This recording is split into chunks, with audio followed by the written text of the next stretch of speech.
我来自一个比较小的小镇，就是西雅图的北边。感觉就是一个很认真学习的一个学生。发现他比我大9岁，我就觉得这是不可能的。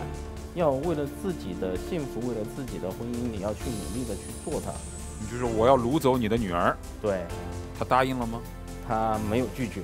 我就是喜欢他了。你怕被别的女的抢走？我就是喜欢他了，我就牵着他的手，然后他说：“你喜欢我吗？”我说：“当然了。”我牵你的手会干嘛？然后到了重庆来，我就感觉就是有家里的温暖。我在这点就特别感谢我老公。陈品一好样的，真正牛的男人，就是甘愿做外强中干的人。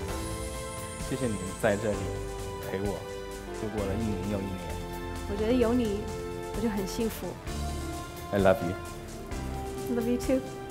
谢谢你来了，共同见证。本栏目由助孩子更高、更壮、更聪明的比智高赞助播出。孩子天天长，发育很关键，抓住关键期，促进生长发育。比智高含赖氨酸磷酸氢钙颗粒，是国药准字号产品，具有治疗效果，能促进孩子正常生长发育。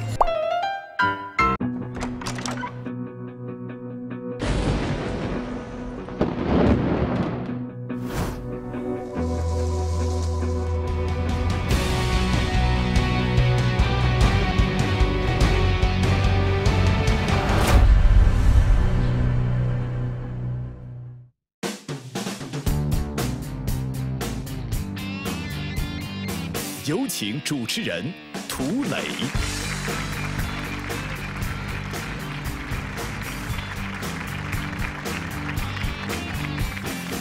真情致谢，重新开始。谢谢你们都来了，欢迎来到重庆卫视，谢谢你来了，我是涂磊，欢迎来到现场的每一位观众朋友们，欢迎你们。本栏目由关爱儿童的比智高药业特别赞助播出。好，我们一起来认识一下我们的3位老朋友，他们分别是美女主播柴子路、媒体评论人石树思、心理专家白燕怡。好，一起来看到今天的故事。在遇到他之前，我认为我会一直生活在美国，但是认识他之后，我才发现我愿意为一个人放弃原来的生活。他是我的初恋，也是我现在的老公。2012年我们在美国认识的。我第一次看见他，我觉得他人挺好。在和他相处过程中，我发现他很幽默，很热心，我就慢慢被他打动了。2014年，我就跟他一起来重庆生活。一开始有很多不习惯的，但是他总会陪着我身边，帮我融入这个陌生环境。我们偶尔会吵架，吵完架，他总是会让着我。我们结婚的这4年来，他总是把我放在第1位。一直以来，我都很想对他说，老公，谢谢你的爱，我这一生遇到你很幸福。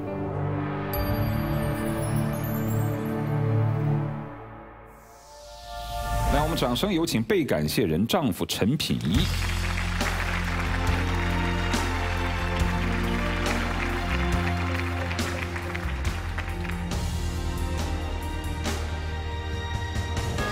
3位嘉宾，主持人，大家好。你好啊，听说你是个博士。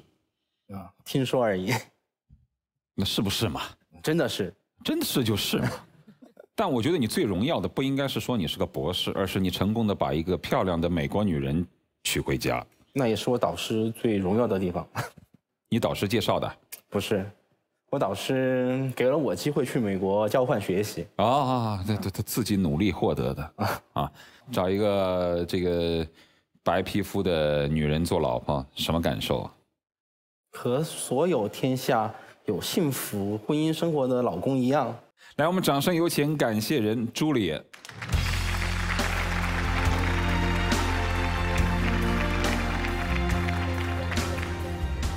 主持人好。你好。大家好。我们刚才聊天，你都听见了吧？听见了。你觉得谁比较重口味啊？怎么我听不懂？听不懂是吧？啊，行行，你看，她自从嫁到中国来之后，她也开始学会打太极了啊。你们俩年龄相仿吗？他比我大一些，比我大9岁。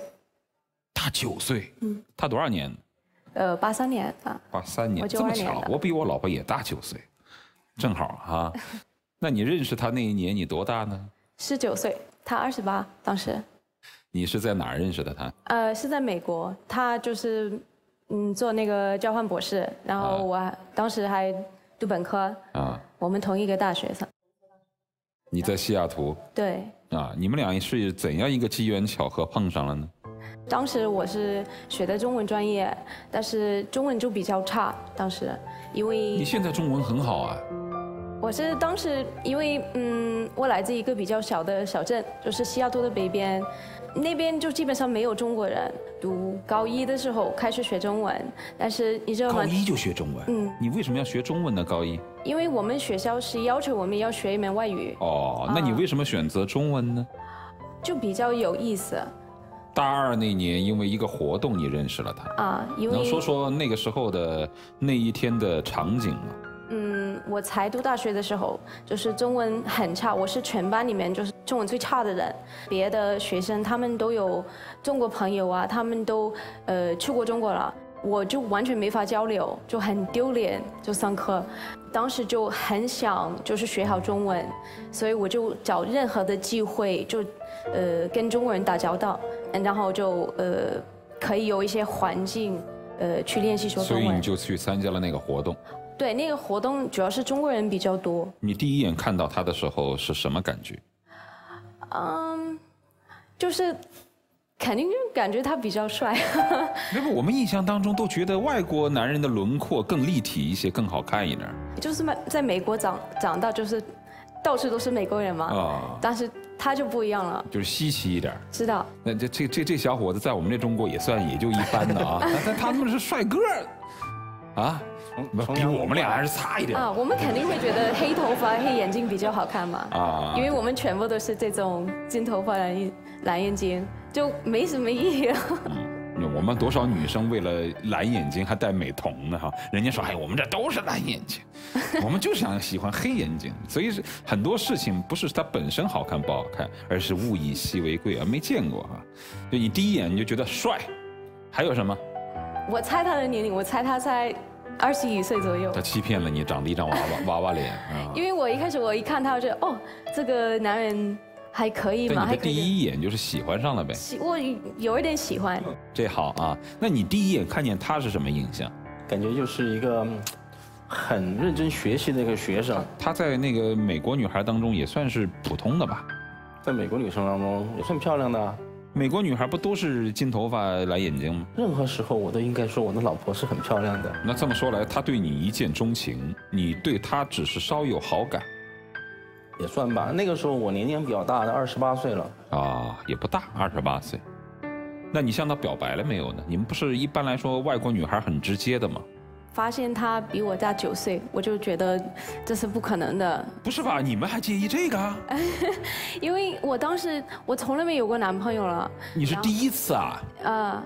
你是在外国女孩当中相对于保守的那种类型吧？我们很多美国人就比较保守。很多美国人都比较保守，因为有其实事实上，并没有我们想象的那么 open 了，对吧？确实是这样子。对，你觉得差个几岁是比较合适的呢？我觉得最多4、5岁。所以你就把这份对他的喜欢给隐忍下来了。我就对自己说，这不管他了，这是就没有可能，就是不会和他在一起。那你们事实上也就见了那一次面，这种活动会经常有吗？是每周1次。就每周都还见得到？我还是为了学习中文而去，我不是为了找男朋友而去，没有管他了。那你后面几次去见到他以后，你会过于的去关注他吗？算是他追我吧。他追你？就是我参加什么活动，他也要去参加。你是故意的吧？必须的。那就是你对人家一见钟情了。那慢慢你会发现一个人的优点嘛。不然人家第一次对你一见钟情，发现9岁不合适，人家就没有对你说什么，也没做什么了。那事实上是后来你不断的去关注别人嘛。对。因为那个活动最开始的时候，因为才见面，我也是第2次去那个活动，我跟所有的人都不熟。你是为什么去呢？他是为了学中文。因为我当时才到美国没多久，可能还不到。你也是想交朋友是吧？对对对，融入当地的一些圈子。对。但第2次、第3次你就是为他而去的是吧？也不算吧，但是我知道他会去。所以说我一定也会去，有一种莫名的期待。然后完了活动，我就会邀请他出去喝奶茶呀。他去吗？去过1次。他不嫌你老吗？他不愿意去吗？但是看上去不老啊。但他接受不了9岁啊，那你怎么办？怎么点燃他？然后过了一段时间，他要到中国来学习中文，去华东师范大学啊。然后他说要在这边待3个月。然后当时我在美国，我就在想这3个月我干嘛呢？我就给他讲，我说要不我在美国交个女朋友吧。然后他一听不乐意了。你这是啥意思？你这是激他吗？对啊。有用吗？你看现在的结果呗。他成功了。你这博士怎么那么狡猾呀？是我们当时就是越来越熟，越来越熟悉。他找他的呗，你甭管呗，反正他大9岁，你对不对？了解到他，我就觉得他很好。就比如说，我有一次在图书馆复习哈，然后有的时候很晚，就我觉得一个人回家就很危险，我就给他打电话，他就把我送回去。他求之不得呢。我就觉得他人很好，而且他很幽默，就跟他在一起的时候，我肯定会很开心。然后过一段时间，因为我要去中国，我要待3个月，然后如果我走了之前，可能我们不在一起了，就后面就没有机会了。你怕什么呢？我就是喜欢他了。你怕被别的女的抢走？我就是喜欢他了啊，然后想抓紧这个机会。那你说啊？那你说了没有？我说了。说啥了？那个志愿者活动完了啊，就是他把我送回家，他开车，我要走的时候，我就牵一下他的手，然后他说，你喜欢妈妈？我说，当然了，我牵你的手会干嘛？所以后面就在一起了。那3个月你们不是还是分开的吗？是的，是的。那3个月他老实吗？3个月他天天给我发电子邮件啊，然后经常就是视频电话，联系还是挺多的。就开始了。当时他还专程我邀请他到重庆来看待我爸妈。你是重庆人？对。哦，他一个人来，你在美国，他一个人来见你父母。对。哎，这种见父母的方式好奇怪啊。所以说我就。他以什么身份去拜见你的父母？女朋友啊。你没把你父母吓死啊？很惊讶。那次见面顺利吗？还挺好。你也真敢上门。你带礼物了没有？我好像带了茶吗？我带了茶叶。你知道在中国见公公婆婆应该带什么礼物吗？他好像给我讲了，好像带了茶叶、巧克力之类的。巧克力。好的，我忘记了。啊，你忘记了？是你自己去买的置办的？是他帮助我去，他就给我讲，就是要买什么东西。你是那会儿就已经准备要嫁给他了吗？是的，我们已经可能2012年5月份嘛，我们就在一起了。你们不是才刚开始吗？是的，然后7月份我们就已经决定要结婚。闪婚呐？我们没那么快结婚，但是已经说好了的。啊，他父母见到你以后态度怎么样？他们对我很好。我是在上海的时候当学生，就是没有什么朋友啊，没有什么家人。会觉得很孤单，就那2个多月，然后到了重庆来，我就感觉就是有家里的温暖，就是他的爸爸妈妈，就有温暖了。第一次见面就有温暖了。是他爸爸妈妈很好。不，你普通话也那时候也不咋地嘛。我当时普通话还可以，因为在上海。你母亲说普通话怎么样？报了个普通话班啊，为了这个还报了个普通话班啊。哦，反正他们说话我可以大概听懂。你会说重庆话吗？现在我不太会。你现在不会吗？一句都不会说吗？单词，但是我觉得我说重庆话，我感觉你说两句我听听。我是重庆人，我觉得很奇怪，听起来。啊。不太会说。那你见了他父母，他什么时候见的你父母呢？是我们还没有在一起的时候就见到我爸爸妈妈了。没有在一起的时候就见了。在那个。就2012年春节的时候，他就邀请我们去他家，然后呢，当时就第一次见了他父母，就作为朋友。到了年底的时候，因为我交换是1年的期限，然后我当时可能就如果再不见他父母就没有机会了，我要回国了。我就约了他爸，因为根据美国的习惯吧，我要跟他女儿谈婚论嫁，然后你就向他父亲要他女儿。对，我就给他说，我说我和茱莉亚就决定结婚了。然后他说，你是准备到时候你先回国完成你的学业，还再回美国吗？还是到时候你就待在中国？我说可能我会待在中国。然后他说那他女儿怎么办？然后我说茱莉亚她决定她跟我去中国。你就是我要掳走你的女儿。对。他答应了吗？他没有拒绝。没有拒。他们家几个孩子？4个。那可以掳走一个，多嘛，没关系。你们家是独生子女是吧？对。是，这还招商引资做的不错哈。你谈了多久把它谈下来的？就谈了1次。你觉得那是一次什么样的行动？要为了自己的幸福，为了自己的婚姻，你要去努力的去做它。然后你不能逃避啊。你怎么确定说你一定要找一个外国女孩做妻子？没有文化上的差异吗？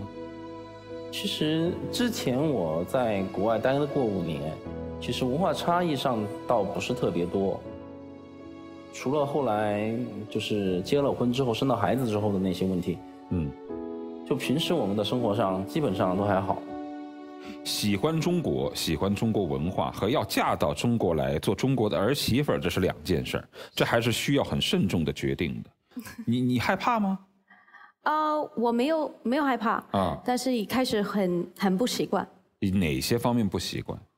比如说你出门就是没带外套，会被人说你不冷吗？你要感冒，你赶紧换，就多穿衣服那种。就在国外没有人关心你穿什么样。是的。在重庆，很多人会关心你穿的。他们会觉得这是你自己的事情，你自己干嘛都是你自己的后果。那你觉得这好还不好呢？我一开始就觉得干涉你的自由，我会觉得很烦，因为我觉得我是个成年人，我知道该穿什么但是我知道这是别人就是对我好的感觉。就现在习惯了，这是一种关爱。是的，对吧？还有什么不习惯呢？有的时候出去就是觉得人很多，就会不习惯，就觉得你不觉得热闹吗？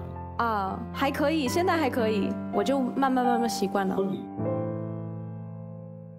婚礼是在重庆办的是吧？是的。结婚买房了吗？买了房啊。在国外结婚要买房吗？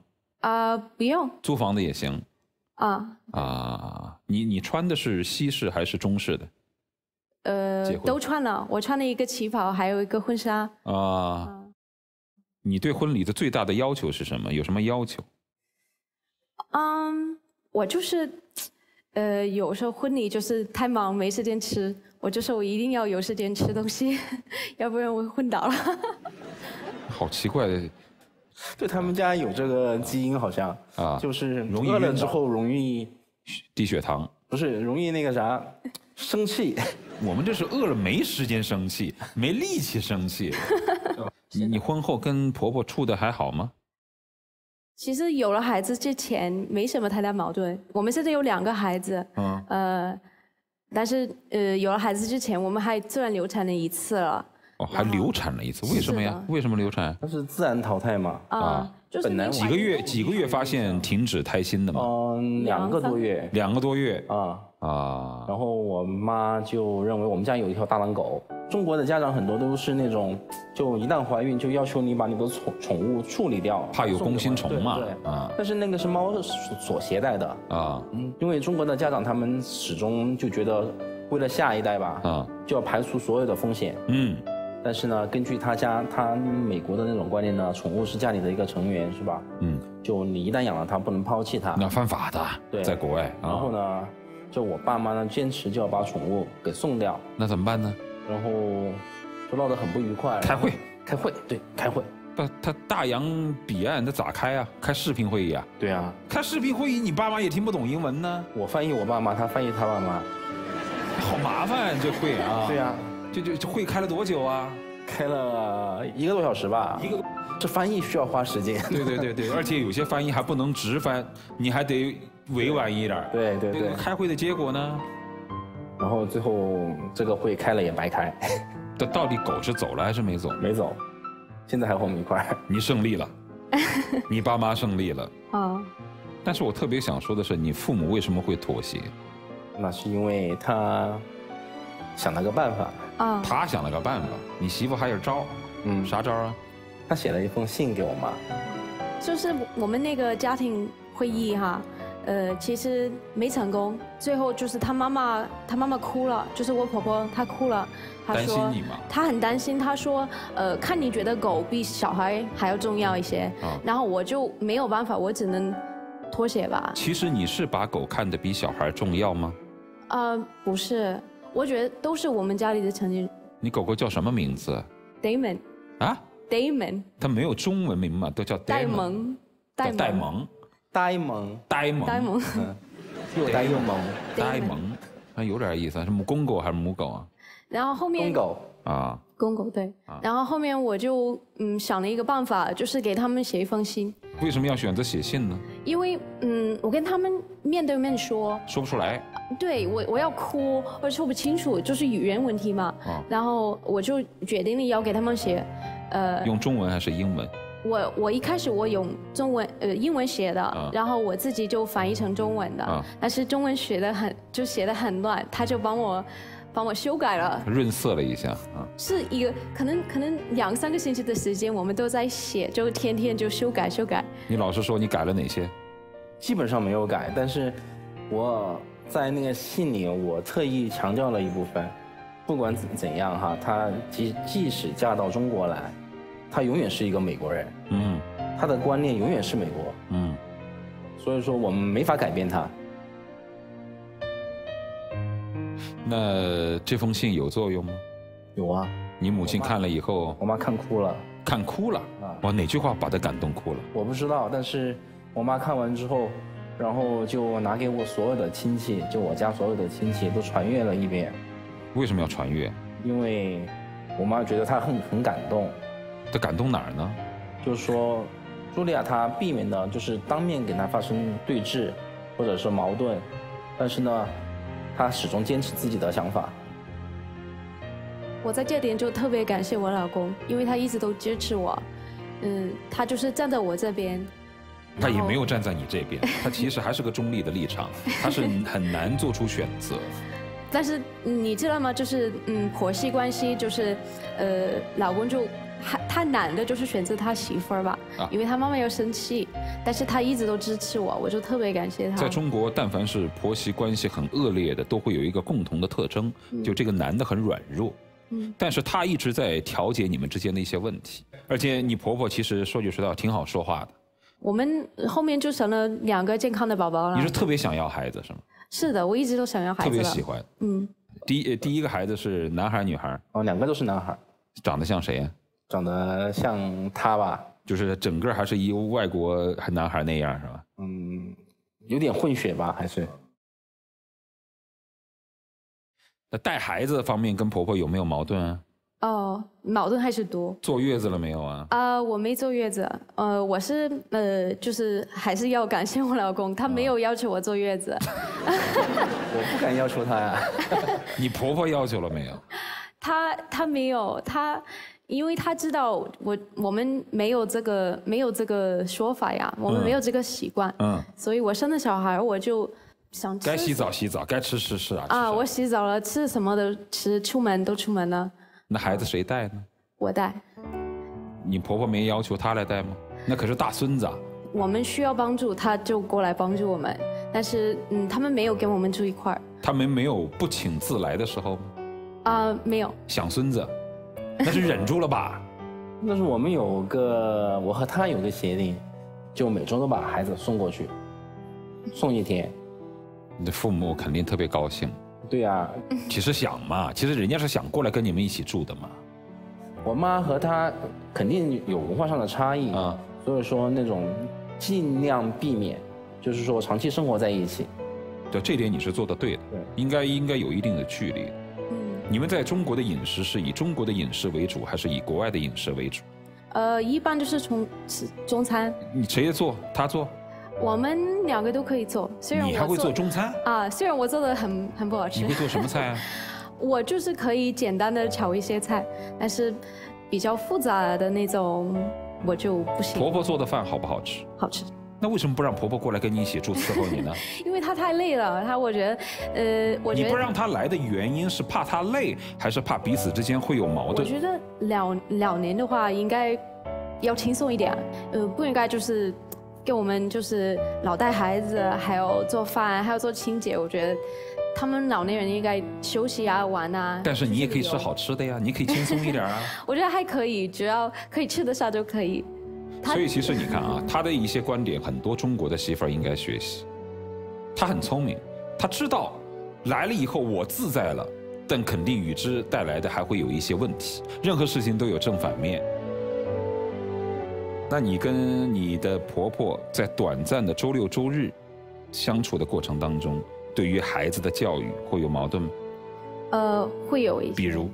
比如说，就是小孩就是半岁开始吃辅食，我们就是从小让他自己吃东西，自己抓东西吃，但是中国一般就是喂打成果泥，然后喂很长时间，我也不知道喂到多少岁，我们是半岁开始就我没有喂过小孩了。那万一孩子他不吃，饿着怎么办？因为我是喂的母乳吧，一般就是1岁之前就是母乳为主啊，从半岁开始慢慢开始吃东西，其实够了吧，就不用一下子吃很多东西，然后就吃的奶少。你能体会吗？其实很多中国的父母或者是老人，他喂孩子，除了是害怕孩子吃不饱之外，其实他喂他是一种享受。我能理解。那你为什么不能让他喂一下呢？因为我怕小孩就，你老喂他，他没有兴趣，就是自己吃东西，而且就会丧失成长。是的，然后大了他可能不愿意自己吃东西，就很难训练。那孩子睡觉呢？我们一直让他就是睡自己的小床啊，然后9个月开始就让他自己入睡。就你不会去哄他？是的。之前他如果要是哭得撕心裂肺，就是想要跟大人一起睡呢，要你抱抱他哄哄他呢？其实他没有哭得很多，但是有一天，因为我们已经训练了他的几天，他哭了几分钟都不哭了，就觉得还挺成功。那天我们去他们家，小孩就突然哭得很伤心，可能哭了半个小时不停，但是我们还是不准婆婆进去哄他。你怎么不准呢？因为主要是我，我们他不太就恶人你去做。对，你那小孩在里面哭了10分钟啊，我妈说进去看一看，然后我说不看，他平时在家里都可以睡，他等他就睡了啊，然后呢又哭，一直哭了半个小时，然后我妈实在受不了了。你妈也哭了吧？对，啊，你妈舍不得要进去吧？对，你就死活不让。对，你也真够了狠心的哈。但是小孩他一旦觉察到了，他就会知道你在关注他，是吧？他会更加不停的闹所以说这个东西你必须得杜绝他，让他。你说实话，你难做不难做？难呢。你觉得你狠不狠心？但是我觉得这样对他以后有好处。我当然知道对孩子有好处，很多对孩子有好处的，你就是不忍心做的，你就是要狠下心来做的，对吧？你不光要对孩子狠心，你还要对你妈狠心嘛。那对我自己也狠心啊。是啊。现在他哭我也难受啊。那你就让他进去看一眼呗。那我还是没有让他看。事实上，今时今日你坐在这儿这么快乐，我其实觉得你父母挺伟大的。我也觉得他们很伟大。他其实做的挺好的。那也就是说，其实你跟你婆婆之间的纷争都是以你婆婆妥协为结果。你妥协过没有？我好像不多。会偶尔因为说孩子要交到公公和婆婆手上去带一段时间，而此时孩子身体发生了一些问题而争吵的吗？会有吗？有，有一次就是有一个亲戚的婚礼，对，我们都要去，然后那天就是我们带小孩去，但是出门的时候发现他有点发烧，我包里我带了退烧药，还有帕子给他热敷啊，那些都带了，因为我知道他发烧了。他还会说帕子。行。然后我们到的时候，婆婆说：“哦，他发烧了，怎么办？”我说：“我知道，我会处理的。”但是我又是没有给他讲清楚，他可能以为我不会帮助他。他看小孩那么难受，他肯定心疼。然后我们在吃东西的时候，我就让他们和小孩一起玩哈。然后回头看了，他们在给他身体擦白酒。擦白酒。是的。降温嘛。对，让它降温，但是这个方法就比较危险，就是物理降温嘛。是，还有它的，就是因为那个酒精会伤皮肤啊。对啊，还会那个会进入他的血。对。然后他可能会中毒了，而且就是旁边有人在抽烟，万一有火了的话，就小孩就很危险。我很生气，我又是没怎么说话，我就把小孩抱走了。就脸上不好看是吧？是吧？是。不，你生起气来脸上是什么表情？你给我示范我看一下。你说吗？你生起气来是板着个脸吗？瞪着个眼睛？反正不笑。反正不笑。他生气的时候怕你害怕吗？不害怕。我知道我可以哄他啊。你有很无奈的时候吗？我俩其实争吵也不会超过几个小时啊。然后大家想一想，退一步，然后认识自己的错误。你平时叫他叫什么？叫他名字啊。叫中文名还是英文名？英文名。他有中文名吗？没有。那孩子叫啥名呢？一个叫 Franklin， 一个叫 Stanley。没有一个跟你姓是吧？没有一个姓陈是吧？都姓陈啊，我们家全姓陈。孩子有中文名吗？陈正贤、陈正维。今天为什么要选择到这样的一个舞台上来郑重其事的感谢自己的丈夫？为什么？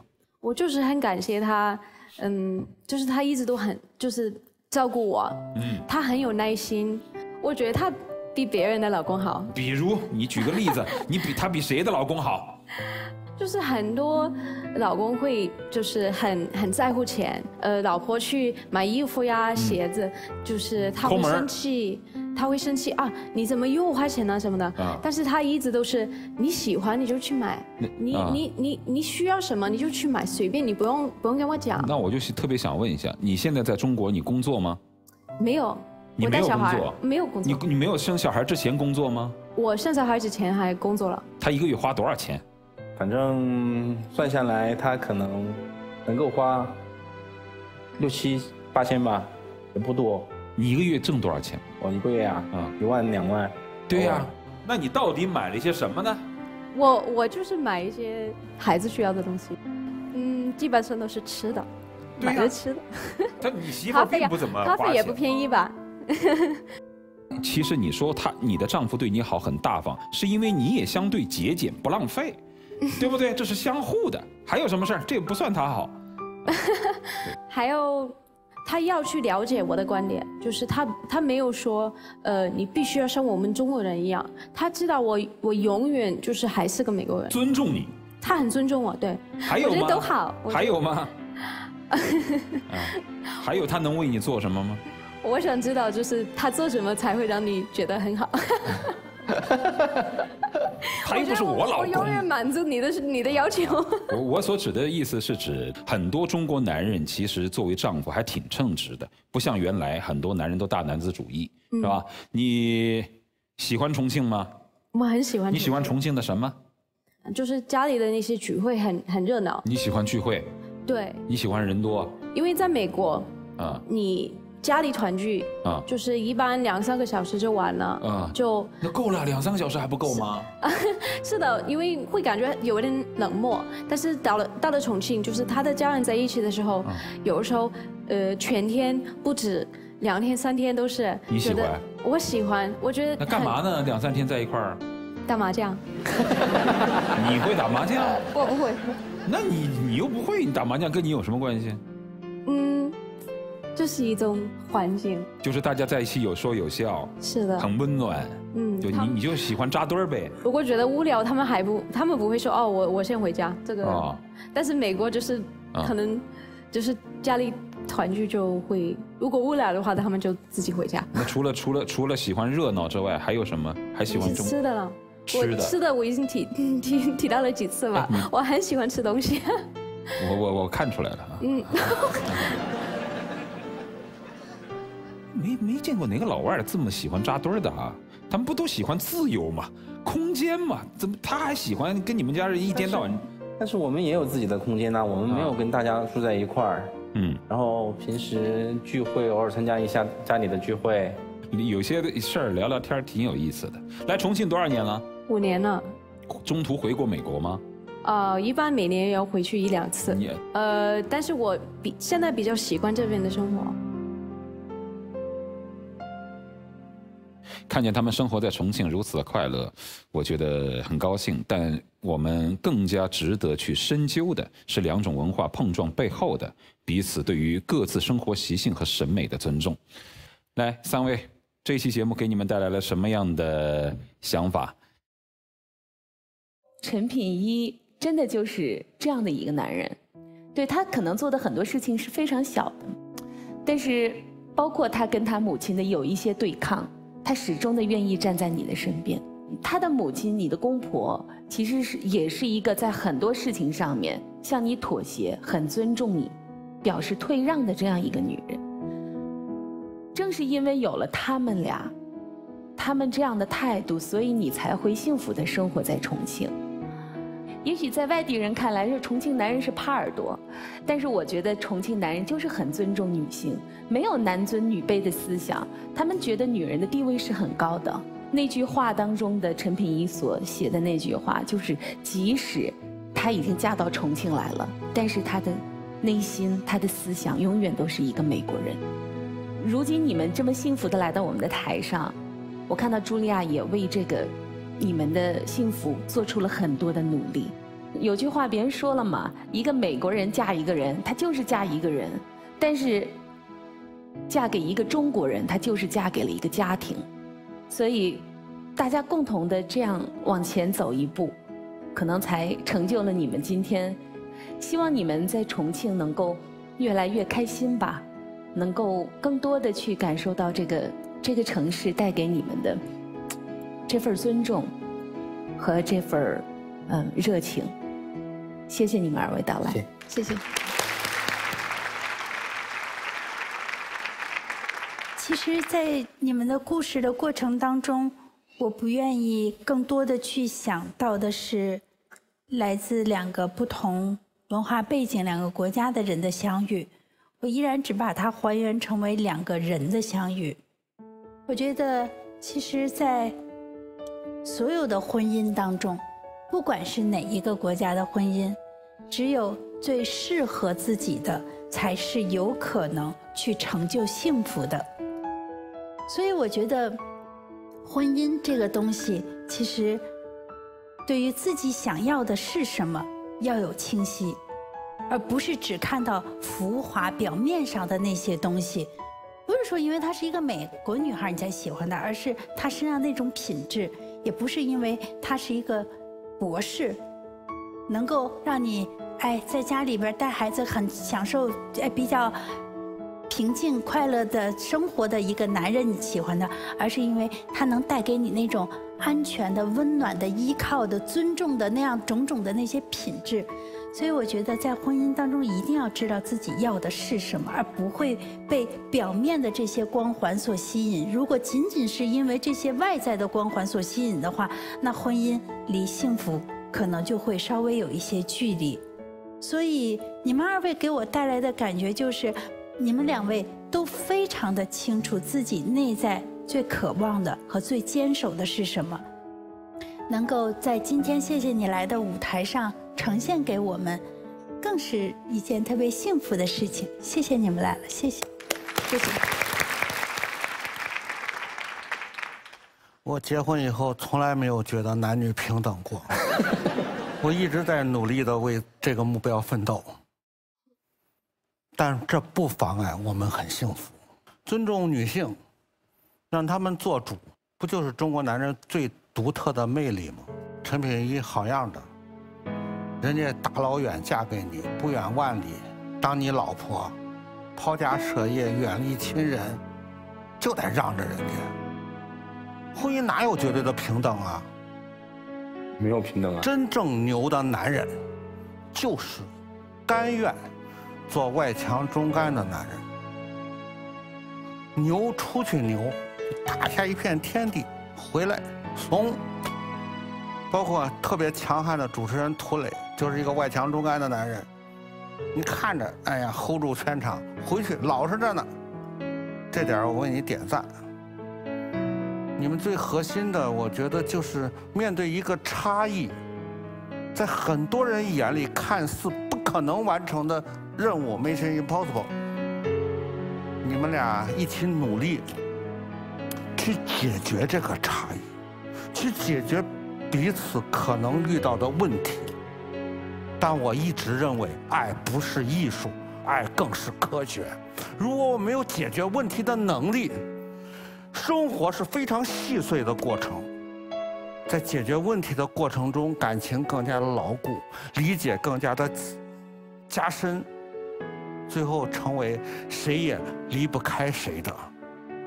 也祝愿你们俩用中国式的方式白头偕老。谢谢你们来了。谢谢。很多的跨国婚姻，大家更担忧的是文化差异的问题，但其实两人真正结合在一起之后，文化差异其实不是问题，所有的问题依然还是来自于夫妻之间的那点事儿。谢谢你来了。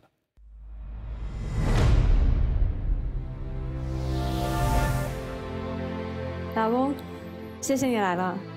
我觉得有你，我就很幸福。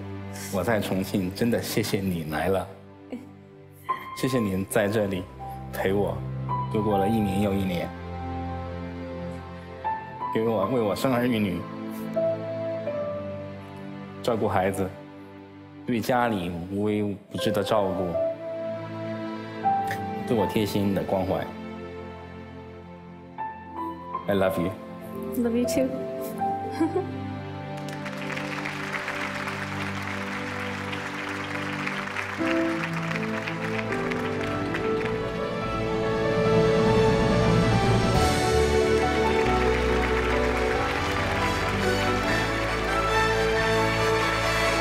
来把那个礼物拿来。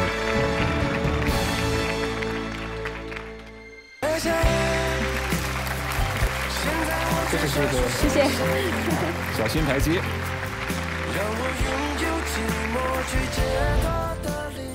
老公，谢谢你来了。我觉得有你，我就很幸福。我在重庆，真的谢谢你来了，谢谢您在这里陪我度过了1年又1年。此刻我只想说谢谢你，让我拥有寂寞去解脱的灵魂。本栏目由关爱儿童的比志高药业特别赞助播出。感恩生活，感恩有礼，谢谢关爱儿童的比志高药业为2位当事人所提供的丰厚的礼品。你跨越万里之外去找一个人谈恋爱、结婚，这其实也是一件挺奇怪的事儿。按人的本能来说，都不愿意舍近求远嘛，家门口找了就是嘛。那偏偏绕那么一大圈，跑那么远去找一个人，啊，长得跟自己不一样，肤色也不一样，文化也不一样，哎，却偏偏2个人走到了一起，而且还挺幸福。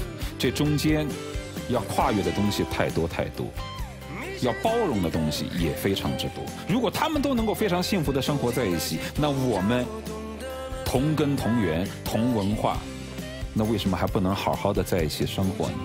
所以要向他们学习。如果你们也有同样的故事，或者是对不起或感谢的话想要说，同样欢迎来到重庆卫视，谢谢你来了。我们下期节目不见不散。本栏目由助孩子更高、更壮、更聪明的比志高赞助播出。孩子天天长，发育很关键，抓住关键期，促进生长发育。比志高含赖氨酸磷酸氢钙颗粒，是国药准字号产品，具有治疗效果，能促进孩子正常生长发育。